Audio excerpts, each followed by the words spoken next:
From the moment Lamine Yamal first touched a ball, it was clear this wasn't ordinary talent. It was destiny unfolding. Growing up in the quiet streets of Mataró, Catalonia, he wasn't raised in stadiums but on playgrounds, chasing the ball through puddles long after others went home.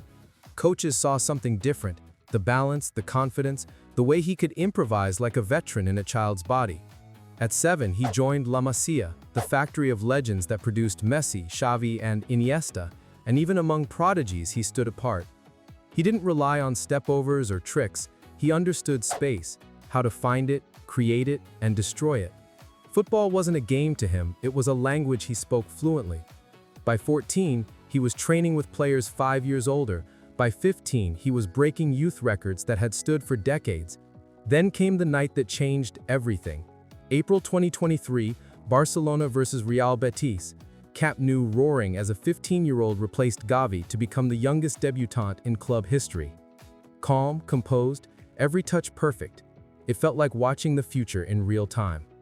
Overnight, the headlines exploded. The next Messi, Spain's new wonder kid, football's chosen one. Fame arrived before adulthood and pressure before experience. One day he's doing homework, the next he's the face of Barcelona's rebuild. Cameras follow him everywhere, fans dissect his every move, and every quiet performance becomes a question mark. Yet through all the noise, he plays with serenity that defies his age. By 16, he was not only starting in La Liga, but dazzling Europe. At Euro 2024, his curling strike against France, just 16 years old, sent shockwaves across the planet. The goal became legend overnight. But legend brings weight. Brands, interviews, endorsements, all before he's 17. And with that weight comes danger. Football doesn't slow down for youth. The same fans who adore you one week can doubt you the next. History is full of prodigies who shone too soon. Bojan, Deulofeu, Freddie Adu, players crushed by their own potential. So when Yamal's form dips, the whispers return. Is he burning out? Is he another one? Physically, the toll is immense. Mentally, exhausting. Barcelona depend on him weekly, but fatigue and expectation don't care about hype.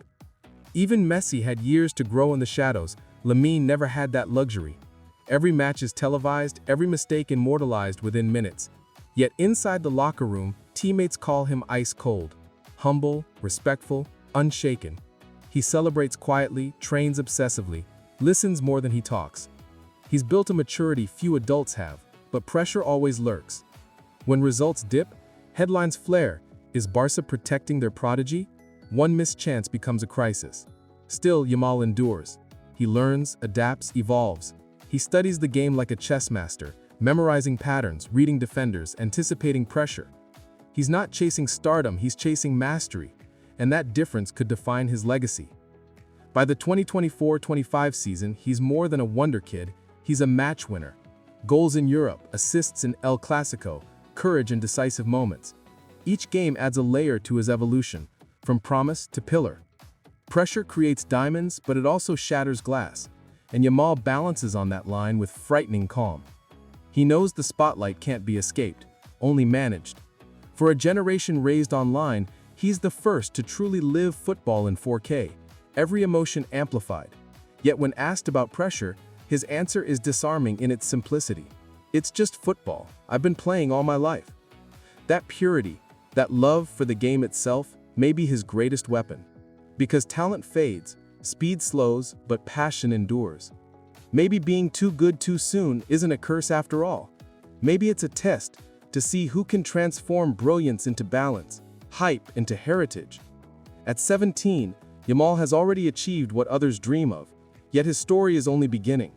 The coming years will decide whether he becomes a fleeting prodigy or a lasting symbol of modern greatness. And if his calm persistence continues, he might prove that true greatness isn't about how early it arrives, but how long it survives.